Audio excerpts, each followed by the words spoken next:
देवाच्या प्रिय लोकांनो, देवाच्या सेवकांच्या, खऱ्या सेवकांच्या महत्त्वाच्या 4 किल्ल्या मी आपल्याला सांगणार आहे. किती चाव्या सांगणार आहे? 4 किल्ल्या. जर त्या आज तुम्हाला तुमच्या हाती सापडल्या तर आज प्रत्येकाची सेवा समृद्ध आणि यशस्वी झाल्याशिवाय राहणार नाही. 4 गोष्टी महत्त्वाच्या आहेत. सगळ्यात पहिली गोष्ट, सेवक हा विश्वासू असला पाहिजे. किती लोक आमेन म्हणणार आहेत? प्रभूला धन्यवाद.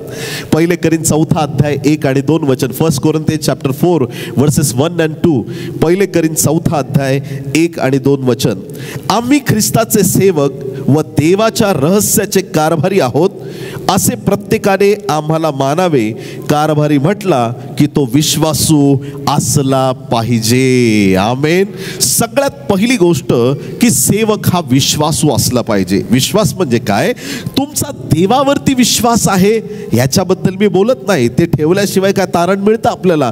देवाच्या प्रिय लोकांनो, आम्ही देवावर विश्वास ठेवतो, हा तर ठेवलाच पाहिजे, त्याच्यात तीळ मात्र शंका नाही. कारण विश्वासानेच आमचं तारण होतं. विश्वासाने चिन्ह चमत्कार घडतात. येशूने ज्यांना बरं केलं त्या सर्व लोकांना येशूने एकच वाक्य म्हटलं, तुझ्या विश्वासाने तुला बरं केलं आहे. विश्वास महत्वाचा आहे. पण आता विश्वासूपणा हा वेगळा शब्द आहे. विश्वासूपणा म्हणजे तुम्ही एवढं देवाच्या सानिध्यामध्ये स्वतःला विलीन करता की नंतर लोक म्हणतात की हा देवाचा विश्वासू दास आहे. हालेलुया. हा कधीच बेईमानी करत नाही, हा कधीच गद्दारी करत नाही, हा यहुदा इस्कारियोत सारखा नाही, हा देवाच्या हृदयाशी टेकलेला आहे. आणि म्हणून देवाचे लोक विश्वास योग्य असले पाहिजेत, विश्वासू असले पाहिजेत.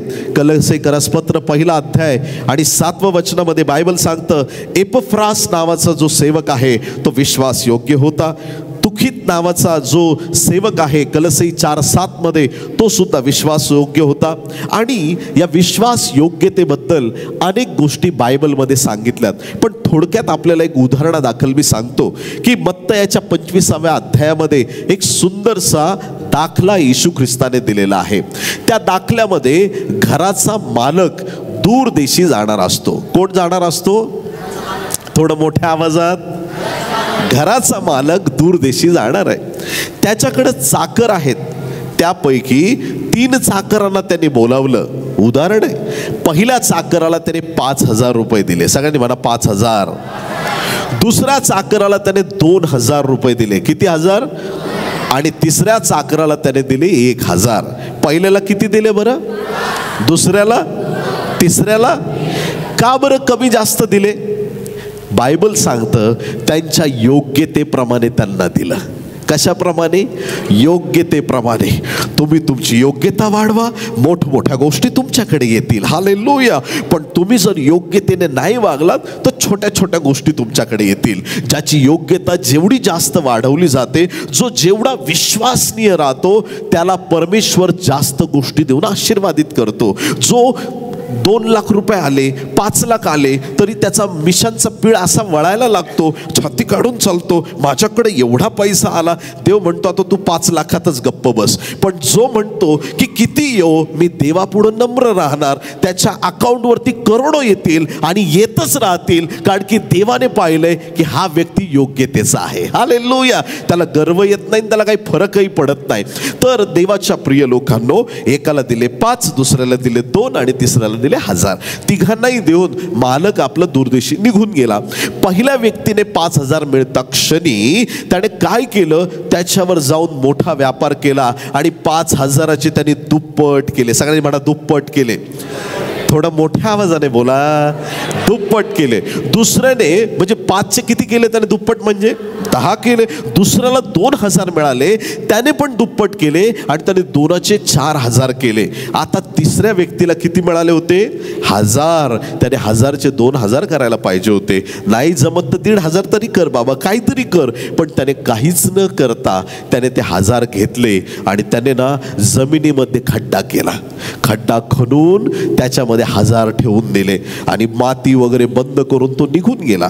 त्याचं काय तो झाड लावत होता का? नाही. पैसे उगवतात का झाडाला? आमच्या मुंबईला नाही, मला निंबळकची फार माहिती नाही. निंबळकमध्ये पैशाची झाडं उगवतात? नाही तर लोकांनी इथंच जमिनी घेतल्या असता.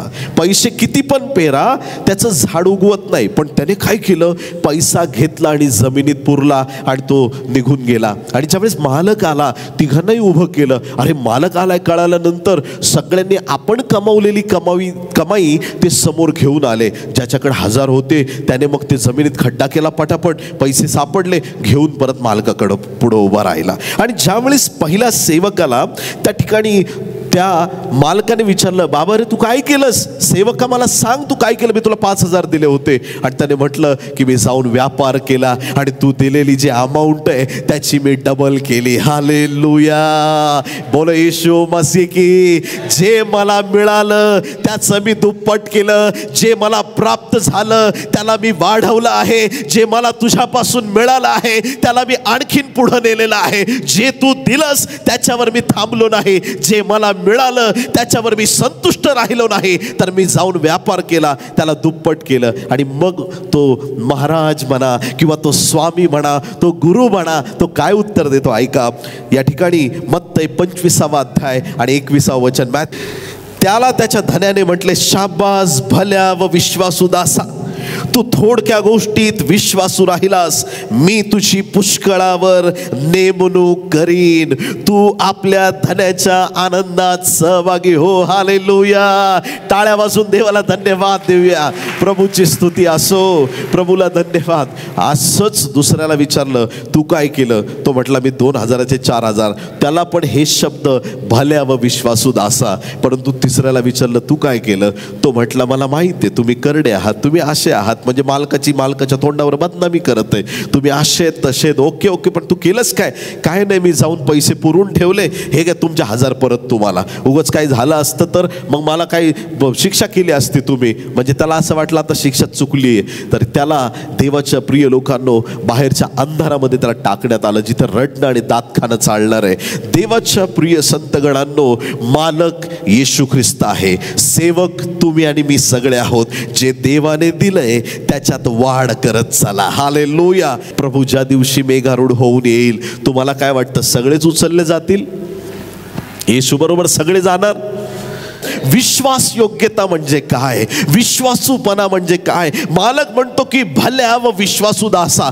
भल्या व विश्वासू. भल्या म्हणजे काय? हा भला माणूस आहे. सोप्या भाषेत चांगला माणूस आहे. ऍक्च्युली चांगला माणूस हा आमचा गुण नाही, चांगलं असणं आमच्या देवाचा गुण आहे. एकच चांगला आहे, तो आमचा परमेश्वर आहे. देवा व्यतिरिक्त जगात कुणी चांगलं नाही. पण ज्यावेळी त्याचं चांगुलपण तुमच्या जीवनात येतं, देव म्हणतो की तू चांगला आहेस. हालेलुया. ज्यावेळेस त्याचं चांगुलपण, त्याचा आत्मा, त्याचं सामर्थ्य आमच्या जीवनात येतं, देवाचे गुणधर्म आमच्या जीवनात यायला सुरुवात होते. आणि लोक म्हणतात की हा भला माणूस आहे, हा चांगला माणूस आहे, याच्या ठाई कपट नाही. भल्या व विश्वासू दासा. देवाच्या प्रिय लोकांनो, देवाच्या अभिषिक्त सेवक इथं बसलेले आहेत. या सेवकांनी काय कष्ट पाहिलेले आहेत, काय दुःख त्यांनी पाहिलेलं आहे. बिशप गायकवाड साहेब इथं आहेत, त्यांची साक्ष मी ऐकलेली आहे. कशा प्रकारे कोविडमध्ये संकटावर संकट त्यांच्यावर आलेत. इथं बसलेल्या प्रत्येक सेवकांनी, आणि अंकलच्या जीवनाबद्दल तर मी बोलणारच आहे, पण ह्या सेवकांना इथं वर बसवलंय. त्यांना तुम्हाला असं वाटतं की सेवक तिथं बसलेत, ते का बसलेत माहिती आहे का? त्यांची संकट मोठी आहेत, त्यांचे चॅलेंजेस मोठे आहेत. त्या सगळ्या अडचणीत ते टिकून राहिले, म्हणून देवाने त्यांना आशीर्वादित केलेलं आहे. हालेलुया. कैक लोकांकडे मी आज पाहतो आणि आज मी बोलणार आहे. तुम्हाला वाईट वाटलं तरी चालेल. किती लोक आमेन म्हणतील? जे खरे असतील त्यांना वाईट वाटणार नाही. कैक लोक मी असे पाहिलेत, ब्रदर कशी चालली सेवा? हो खूप चांगली चालली. सध्या कुठे आहे? काय नाही, नगरमध्ये असतो मी सेवा चालू केली. 2 महिन्यांनी फोन केला, ब्रदर कशी चालली सेवा? हा मी आता नेपाळला आलोय, आता इथं माझी सेवा आहे. आता मी दार्जिलिंगला गेलोय. अरे तू मधमाशी आहे का तू देवाचा सेवक आहे? मला काय सांगायचंय प्रियांनो, देवाच्या प्रिय लोकांनो, जर तुम्हाला पाळकीय सेवा दिलेली आहे, आपली मेंढरं सैरा वैरा भटकू देऊ नका. त्या मेंढरांची काळजी घ्या, त्या मेंढरांना स्वच्छ करा, त्या मेंढरांवर प्रेम करा. ज्यावेळेस प्रभू मेघारूढ होऊन येईल, सगळी मेंढरं त्याला धष्टपुष्ट दिसली पाहिजेत, आत्म्यात बलवान दिसली पाहिजेत. देवाच्या प्रिय लोकांनो, आम्ही देवाचं काम विश्वास योग्यतेने केलं पाहिजे. संकट आली म्हणून सेवा सोडून जाऊ नका. अडचणी आल्या म्हणून प्रभूला सोडू नका. जीवनात परेशानी आली, प्रॉब्लेम आल्या, अनेक प्रकारची संकट आली, आर्थिक हानी आली, तर लोक सगळ्यात पहिला एक डिसिजन घेतात, जाऊ दे आता सेवाच बंद करतो. सारखं जसं काही देवाला टॉर्चर केल्यासारखं, प्रभू माझी एवढी प्रार्थना ऐक, ह्या महिन्यात मला जर गाडी दिली नाही तर मी सेवा सोडून देतो, मला जर हे दिलं नाही तर सेवा सोडून देतो. अरे त्याने काय द्यावं? आपला एकुलता एक पुत्र दिला, अजून काय पाहिजे? ज्याला येशू मिळाला त्याला सगळं मिळालं दाखलंय. त्याला जगाची संपत्ती गरजेची नाही, त्याला कुठला मान सन्मान गरजेचा नाही. ज्याच्याकडे येशू आहे त्याला सगळं प्राप्त झालेलं आहे. हालेलुया. हे रहस्य ज्या वेळेस माणसाला कळतं, तो सेवेपासून कशानेच परावृत्त होत नाही. तो विश्वास योग्य राहतो, तो टिकून राहतो आणि तो आपल्या जीवनात रात्रंदिवस प्रभूचा धावा करत राहतो. आमेन. हालेलुया. प्रभूची स्तुती असो. सगळ्यात पहिली गोष्ट की जर आम्हाला वाटतं की प्रभूने येईल त्या दिवशी आम्हाला म्हणावं की शाबास भल्या व विश्वासू दासा. जर त्याने आम्हाला पारितोषिक द्यावं असं वाटत असेल, जर आम्हाला वाटत असेल की आम्ही त्याच्याबरोबर उचलले जावं, जर आम्हाला वाटत असेल की प्रभूने आम्हाला शाबासकी द्यावी, तर ह्या जीवनात किती पण कष्ट भोगावे लागले तर तयार राहा. आमेन. हालेलुया. एक दिवशी ना मी असंच गुडघ्यावर येऊन प्रार्थना करतोय आणि ना मला असं प्रभूचं रक्तबंबाळ शरीर दिसतं डोळ्यासमोर. रडत राहिलो मी कितीतरी तासनतास रडत राहिलो. म्हटलं प्रभू किती दुःख सहन केलं. तो बघ तो यहूदा इस्करियोत नुसता गळफास घेतला आणि खलास. सोपं आहे की नाही गळफास घेऊन मरणं? सोपं आहे की नाही? एकदा गळफास लावला की संपला. पण प्रभू तुझे किती हाल झाले, पूर्ण शरीर तुझं रक्तबंबाळ झालं. किती त्रास आमच्यासाठी सहन केला, किती त्रास आमच्यासाठी सहन केला, एवढा मोठा त्रास आमच्यासाठी सहन केला. प्रभूने मला सांगितलं, देवाच्या प्रिय लोकांनो, तुमची पापं तेवढी मोठी होती म्हणून मला मोठ्या प्रकारचं मरण सहन करावं लागलं, तेवढं दुःख मला सहन करावं लागलं. आणि सरते शेवटी एक प्रकाशन मला मिळालं की त्याने एवढी मोठी किंमत का मोजली? कारण त्याच्या नजरेत आमची किंमत जास्त आहे. हालेलुया. जगाला आमची किंमत नसेल. तुम्ही ऐकताय का चर्च? जग कदाचित आमची किंमत ओळखणार नाही. कदाचित तुम्हाला ते तुच्छ लेखतील. कसली तुझी प्रार्थना, कसलं तुझं वचन, कसला तुझा येशू, कदाचित तुम्हाला ते तुच्छ लेखतील. पण तुमची खरी किंमत ओळखणारा बाप स्वर्गात बसलेला आहे. हालेलुया. तुमची खरी किंमत ओळखणारा तो देव आहे. सगळ्यात पहिली गोष्ट आपण शिकलो की सेवक विश्वासू असणं गरजेचं आहे. विश्वास योग्य, डोळे झाकून त्याच्यावर विश्वास टाकता येईल. तो कधीच कोणाला फसवू शकत नाही. असा होयला होय, नाहीला नाही म्हणणारा, विश्वास योग्य, स्वतःच्या शब्दांना किंमत देणारा, विश्वास योग्य. आणि परमेश्वर पण त्याच्याविषयी संतुष्ट असणार नेहमीच. प्रत्येक परिस्थितीत अडचणी आल्या, संकट आली, तरी पण हा खरा सेवक नेहमी विश्वास योग्य राहतो. आपले प्रॉब्लेम तो पुढं करत नाही. आपल्या समस्या लोकांना तो सांगत बसत नाही, माझं असं तसं हे ते आणि मी सेवा करू शकत नाही, तो हे म्हणत नाही. संकट आले तरी त्या संकटात त्याला आनंद वाटतो, कारण तो विश्वास योग्य असतो. प्रभूची स्तुती असो. दुसरी महत्त्वाची गोष्ट की देवाचे आदर्श सेवक हे नेहमी तत्पर असले पाहिजेत. कशा असले पाहिजेत? तत्पर म्हणजे काय? तत्पर म्हणजे एकदम नेहमी रेडी पाहिजे, तयार पाहिजे. जे युद्धावरती सैनिक असतात त्यांना ठाऊक नसतं वैरी कधी आक्रमण करणार आहे. आणि ज्यावेळेस त्यांची ड्युटी असते, ज्यावेळेस त्यांना रक्षक म्हणून उभं राहायचं आहे, त्यावेळेस त्यांना डोळ्यात तेल घालून उभं राहावं लागतं. नेहमी त्यांना तत्पर राहावं लागतं. त्यांची दृष्टी नेहमी तेजवान असते, लक्ष देऊन ते पाहतात, कुठून वैरी तर शिरत नाहीये ना. आणि तुम्ही आणि मी तर देवाचे योद्धे आहोत. आम्ही नेहमी तत्पर असणं गरजेचं आहे. पटकन तात्काळ आम्हाला लगेच प्रत्येक गोष्टींना प्रतिसाद देता आला पाहिजे.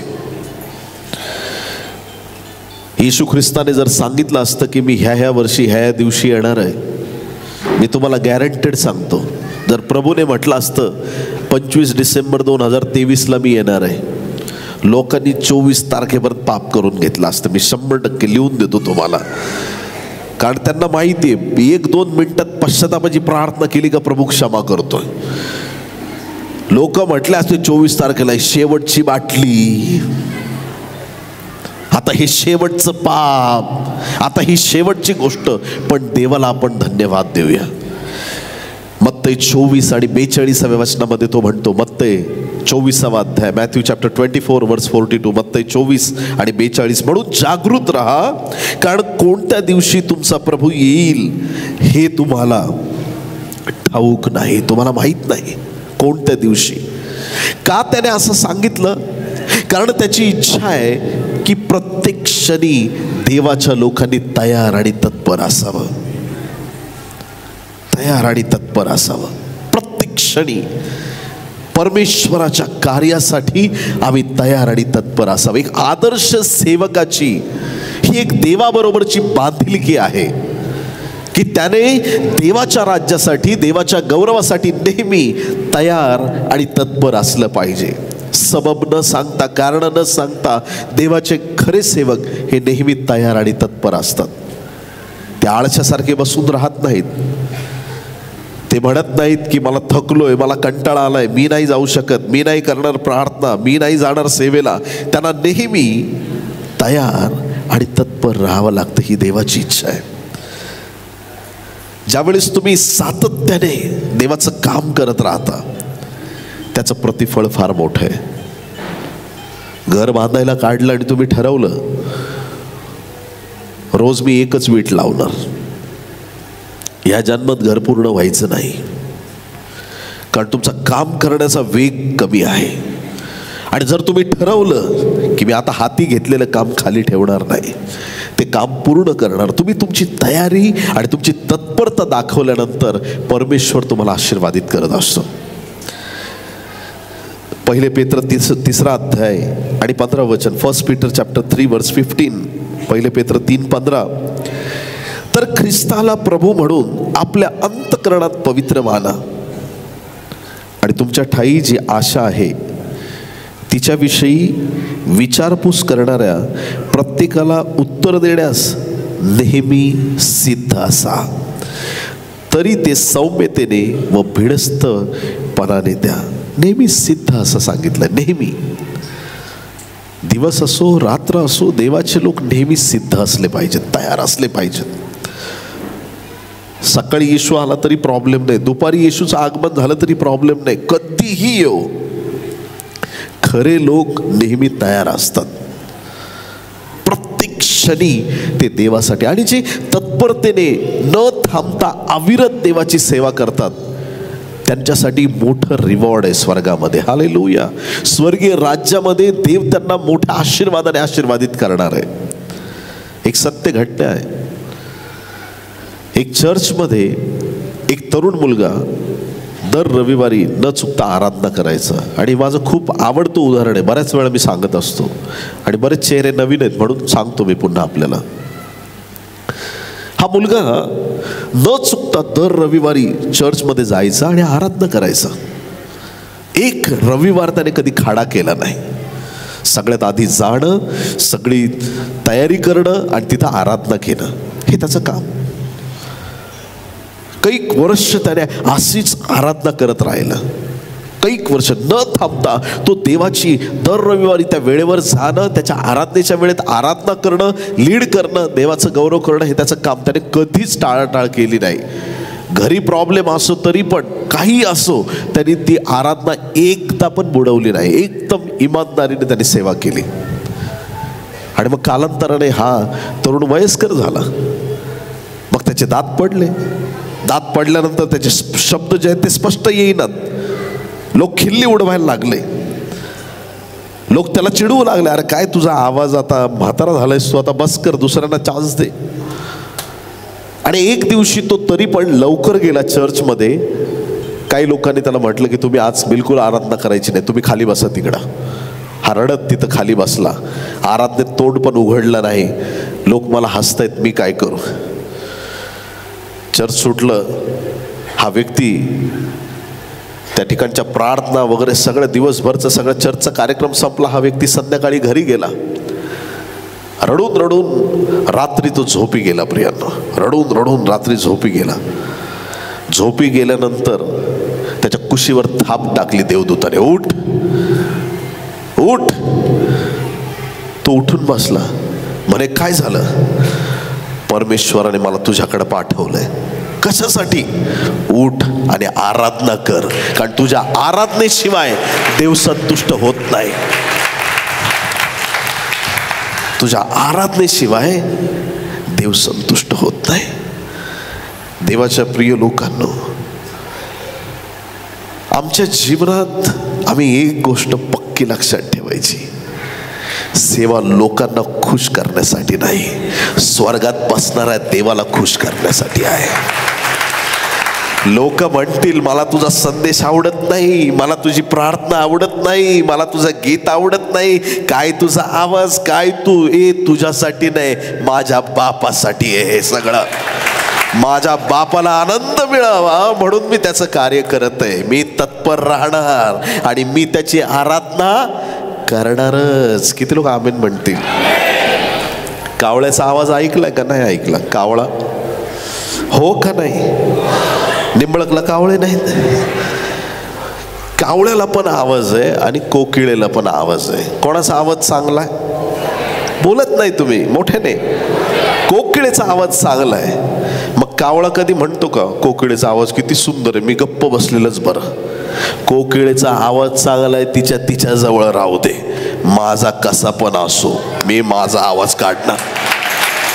हालेलुया. जे देवाने दिलंय त्याच्यातून देवाची सेवा करा.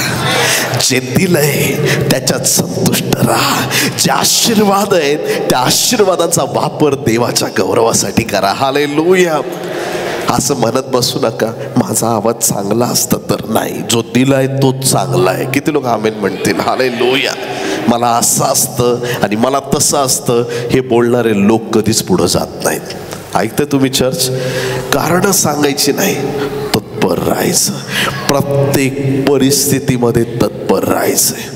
प्रत्येक समस्येमध्ये स्थिर राहायचंय. परमेश्वराचा शब्द आला रे आला की तो झेलायला आम्ही तयार असलं पाहिजे. येस, बोल प्रभू, तुझा दास ऐकत आहे, तू सांग मला, मी तुझं ते काम करायला तयार आहे. हालेलुया. आफ्रिकेत एका पास्टरला चालू मीटिंगमध्ये देवाने दाखवलं, प्रभूची वाणी आली, मी तुला ट्रेन देणार आहे. काय देणार आहे? ट्रेन देणार आहे. त्यांनी अनाऊन्स केलं. देवाचा आत्मा सांगतोय प्रभू मला ट्रेन देणार आहे. अरे पण पटरी कुठं आहे? देव तुला ट्रेन देईल ठीक आहे, पण पटरी कुठून आणशील आणि चालवशील कुठं बाबा? कसं काय होणार? आणि काही लोकांनी खिल्ली उडवली. पास्टर जरा जास्तच बोलायला लागलेत. देवाच्या प्रिय लोकांनो, त्या वर्षी त्यांच्या मिशनने पूर्ण आफ्रिकेमध्ये सुवार्ता प्रसाराचा प्लॅन केला आणि त्या वर्षी त्या सुवार्ता प्रसारासाठी आफ्रिकन गव्हर्नमेंटने त्यांना ट्रेन दिली. गावोगाव जा आणि देवाची सुवार्ता सांगा. ज्या गावात तुमची सेवा आहे तिथं ट्रेन नेऊन थांबवा, उतरा, सेवा करा, परत येऊन ट्रेनमध्ये बसा. 1 महिनाभर ट्रेन त्यांना देऊन टाकली. बोलो येशू मसीह की. देव बोलला तर तो बोलला, तो देणार म्हटला तर तो देणारच. तो काही माणूस नाही की तो आपले शब्द बदलेल. आम्ही आमच्या दृष्टांताशी विश्वासयोग्य राहिलं पाहिजे. जे देव आमच्याशी बोलत आहे त्याच्यामध्ये आम्ही नेहमी तयार आणि तत्पर असलं पाहिजे. 10 कुमारींच्या दृष्टांतामध्ये 5 कुमारी मूर्ख होत्या. 5 कशा होत्या? सगळे म्हणा, मूर्ख होत्या. मोठ्याने बोला. मूर्ख का मूर्ख म्हटलं त्यांना? एक्स्ट्रा तेल नव्हतं घेतलं, ऐके नाही, म्हणून त्या मूर्ख. तयारी तर केली पण अर्धवट केली.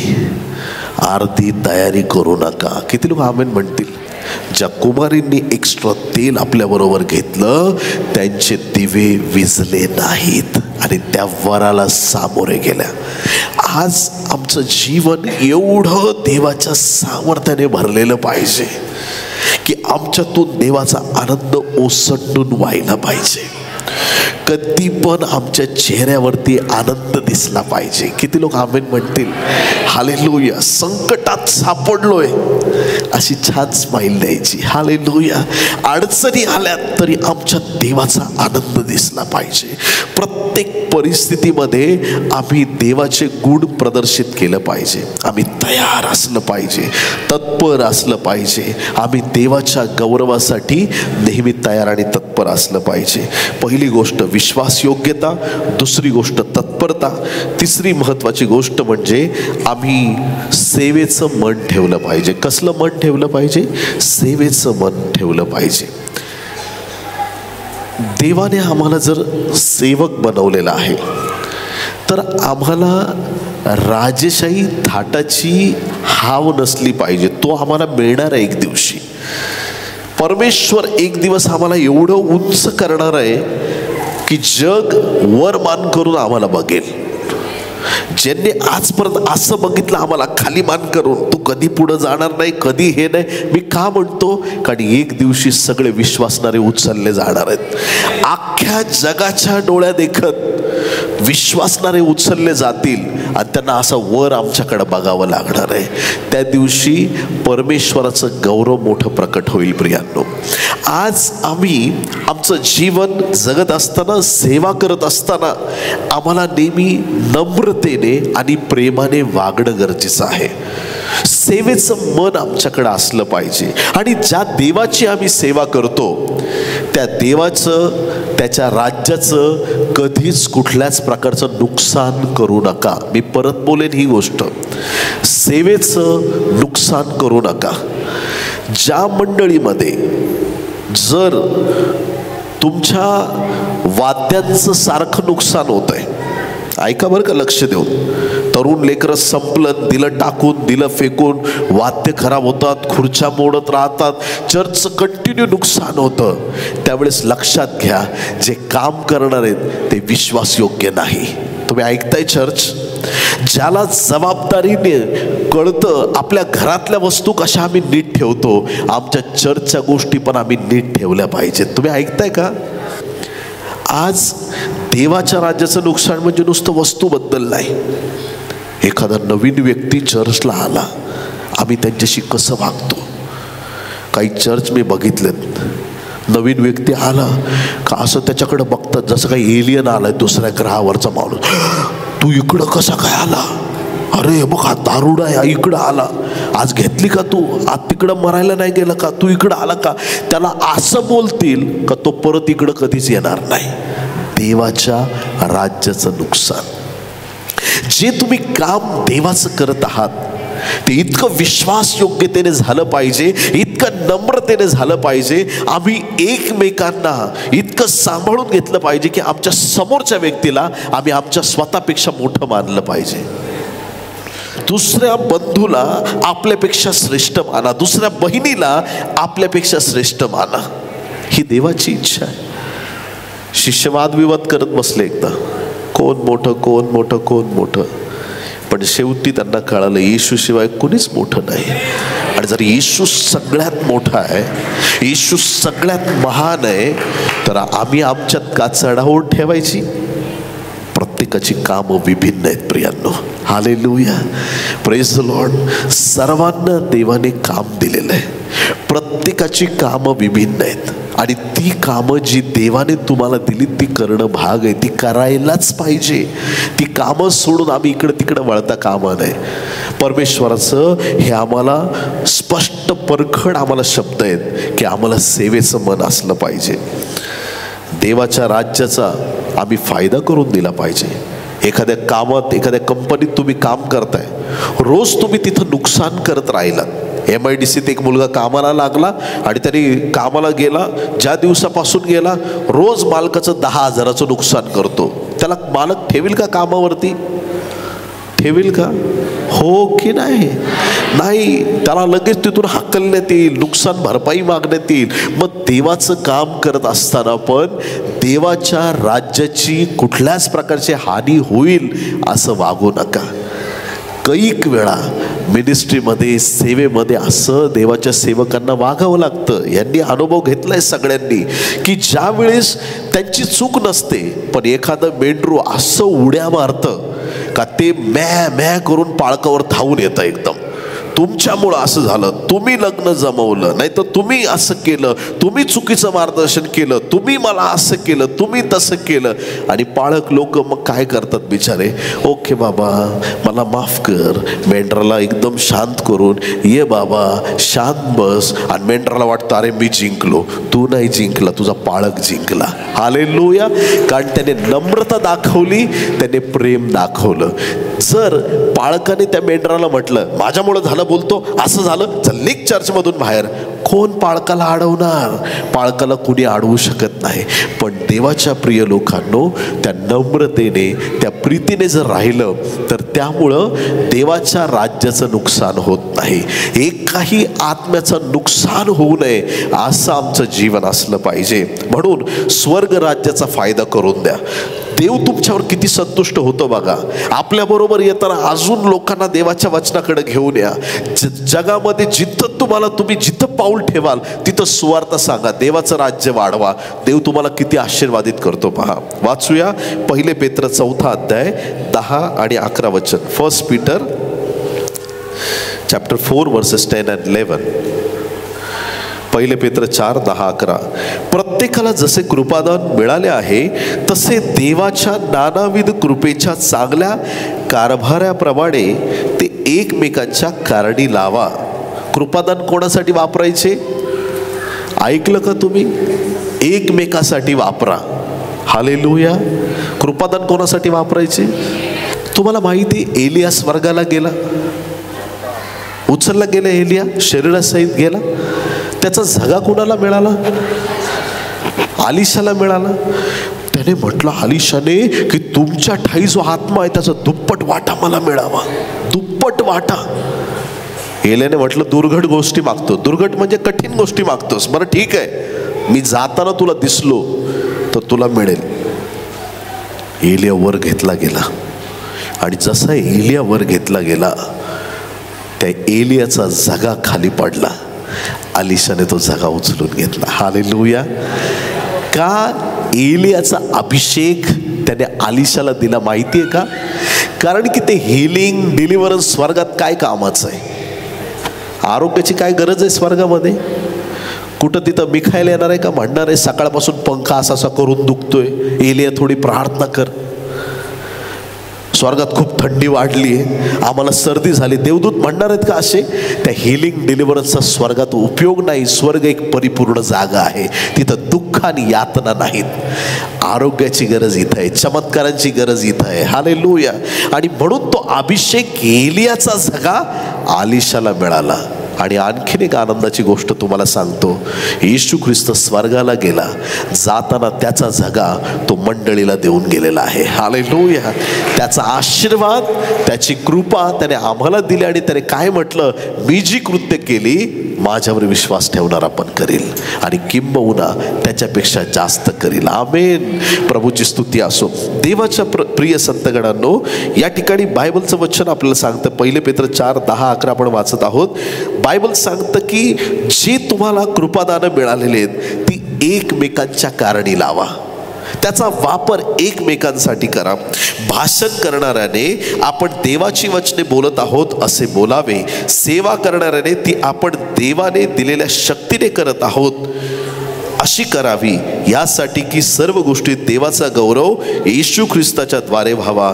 गौरव व पराक्रम ही युगानुयुग त्याचे आहेत. आमेन. बोलो येशू मसीह की. सेवेचं मन असलं पाहिजे. जी कृपादानं जे परमेश्वराने तुम्हाला दिलंय ते एकमेकाच्या उन्नतीसाठी वापरलं पाहिजे. लक्षात ठेवा देवाच्या प्रिय लोकांनो, खरी प्रॉफेसी तीच आहे. तुम्ही ऐकताय का? खरी भविष्यवाणी तीच आहे ज्याने आत्मिक क्षेत्रात देवाच्या लोकांची उन्नती आणि वाढ होईल. देवाच्या राज्याची वाढ झाली पाहिजे. एकमेकांची उन्नती करण्यासाठी कृपादानांचा वापर करा, एकमेकांना इन्करेज करा आणि एकमेकांची सेवा करा. हे बायबलचं वचन आहे. आमेन. त्यानेच देवाचं गौरव होईल.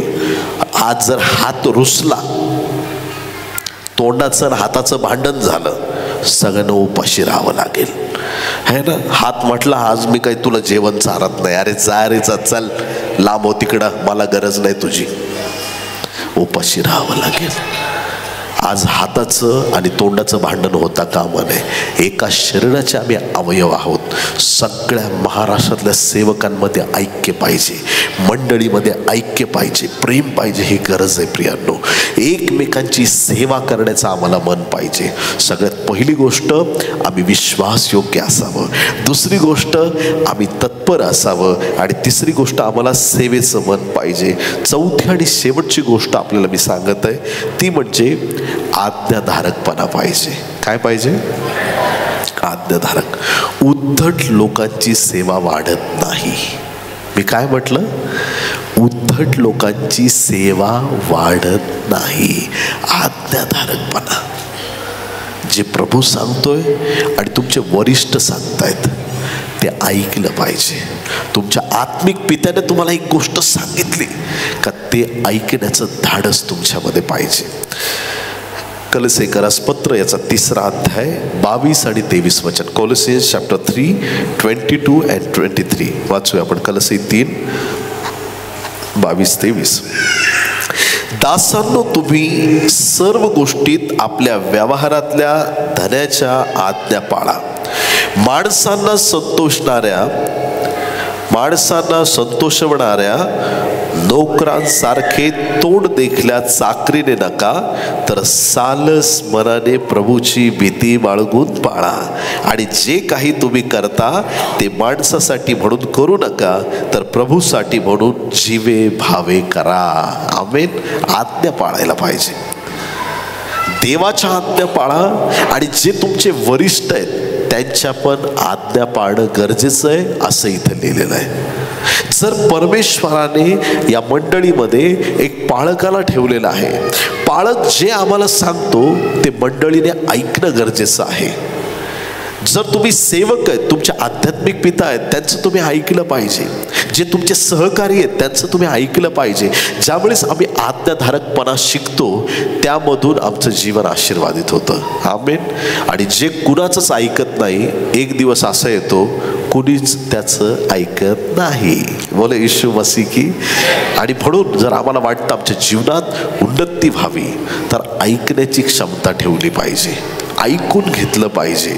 बऱ्याचशा घरांमध्ये गैरसमज काय आहेत, मंडळांमध्ये बऱ्याचशा गैरसमज काय आहेत, तिथं एकमेकांचं ऐकून घेतलं जात नाही, एकमेकांच्या शब्दांना किंमत दिली जात नाही. आणि म्हणून आम्ही आज्ञाधारकपणा शिकलं पाहिजे. विश्वासू योग्य राहणं, तत्पर राहणं, सेवेचं मन असणं आणि आज्ञाधारकपणा, ह्या गोष्टी ज्यावेळेस आम्ही परिपूर्ण रीतीनं त्याचं मनन करतो त्यावेळेस परमेश्वर सेवा समृद्ध आणि सफल करत जातो. आमेन. सेवा याचा थोडक्यात मी आपल्याला अर्थ सांगणार आहे. ऐकताय का सगळे? सेवा म्हणजे गर्दी नाही. किती लोक आमेन म्हणतील?